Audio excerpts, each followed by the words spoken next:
YSR Congress party senior నాయకులు మాజీ మంత్రి కాకాని గోవర్ధన్ రెడ్డి ముఖ్య అనుచరుడి లైంగిక వేధింపుల భాగోతం బయటపడింది.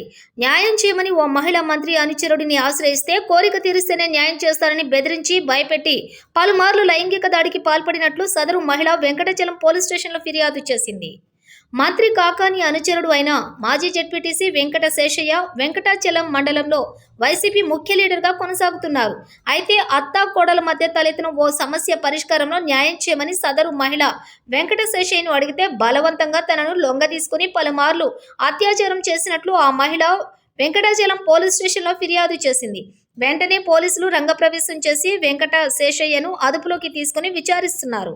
విషయం తెలుసుకున్న మంత్రి Kakani town incharge Parvathareddy rural police station చేరుకుని విచారిస్తున్నారు. ప్రస్తుతం వెంకట శేషయ్యను పోలీసులు ప్రభుత్వ ఆసుపత్రికి తీసుకెళ్లి వైద్య పరీక్షలు నిర్వహిస్తున్నారు.